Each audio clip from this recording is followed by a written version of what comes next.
I'm Jenina Joy Chavez from the Philippines. I'm a member of the Board of Trustees of Focus on the Global South.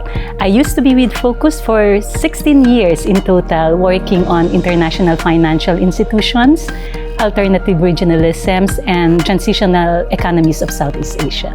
Countries are in need of finance, and it's finance that makes the world go round. They need resources to build their infrastructure. They need resources to fuel their industry. And, the lopsidedness of resources, the endowment of resources, make it difficult for countries with less finance resources to deal with it. They will have to get into debt, and then you go through that process of being slapped, higher interest rates, shorter repayment periods, which some countries fail to meet. So the debt just rolls over and snowballs. It's a different world, yeah? And even if you're living in like the time of 20 years ago, we cannot claim that everybody thinks the same, that everybody wants the same thing, or maybe people want the same thing, but they have different ways of getting there, right? So I think the most important, most critical thing for everybody, for social movements, for advocates, for policymakers, is to make sure that there is transparency, that people will have enough information, they will have access to critical information that will make it easy for them to understand what's happening. And also participation. Make it easy for people to participate, to make suggestions, to actually intervene in the policy-making process. The world is complex. People might be looking at the same thing or might have similar ideals, but they will have different ways and ideas of getting there. So it's going to be very difficult to say that we can be united all of the time in what we want to do and how we want to do it.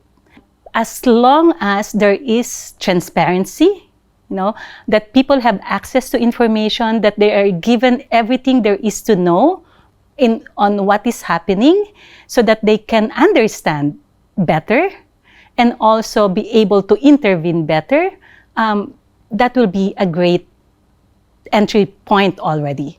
The next is participation. People should have the ability to make suggestions, to have a seat on the table without being labeled a nuisance or worse, a terrorist, because we just have to give it to groups and individuals that they might have different opinions or different take on things. And authoritarianism is precisely that allergy, that insistence that no other voices can persist or can exist when one voice is enough, right? That of the autocrat, right? And that's why authoritarianism happens, because you're not allowed to criticize, you're not allowed to say that you can do certain things a different way. They might deploy violence towards you or towards these critics and people who have different ideas and thoughts and perspectives. The authoritarianism and inequality happens when there are always people on the outside, when there are people that are marginalized, right? If there are people who are not included, or there's not even a decent attempt to bring them into the fold, it doesn't mean that things will be easier if they're brought in. But at least having that space, that participation, more voices can be considered. During the structural adjustment era, when policies were implemented in a one-size-fits-all manner, even people with different ideas were just ignored.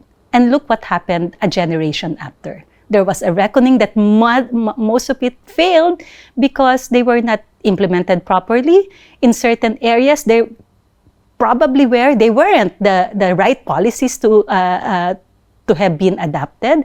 And yet they were put there because they were imposed, right? And nobody can say otherwise or do otherwise. So transparency and participation are very critical first steps. Even if you still have to argue among yourselves what policies will be better to put in place, at least you are recognized. Different voices are recognized, and the tendency towards authoritarianism and violence towards critics and criticism will be tempered. The amount of information that we have access to is tremendous. The speed by which we can access those types of information is also fast.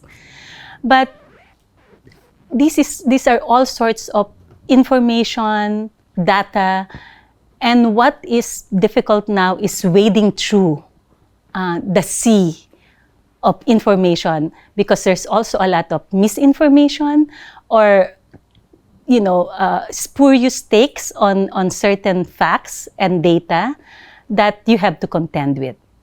And this is what makes things a little bit more difficult now, right? It's difficult to say just fact check, because that will not go anywhere, right? Because sometimes what is being expressed are opinions. And people will have opinions, you might not agree to them. They will have some weird takes, you will say, but that's their take, right? What is still crucial is for all of those things to be weighed properly. But it's going to be very difficult because everybody's interested. The people in power are interested. So whatever information or takes that work for them will be the ones that will be given credence, or at least they will use the army of opinions that work for them, even if they know. People are not.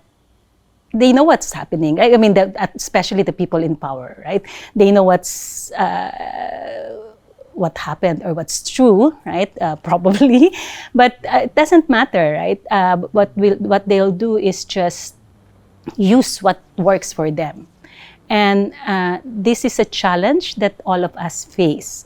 A challenge that even more openness to accessing information will hopefully address.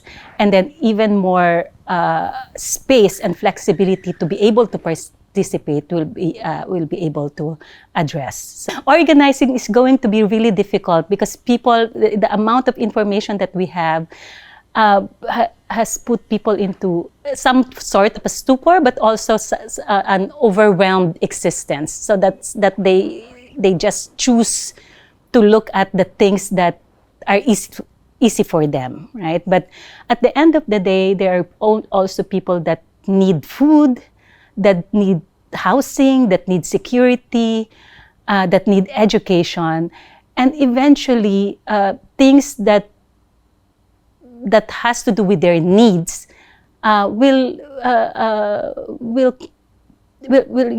come together and will need to be addressed head on. So no matter how unconcerned they may be right now, they will be concerned eventually. They will be affected, and that is what will hopefully move us to keep going at what we're doing, and also keep trying to reach out to people that we'll have to reach.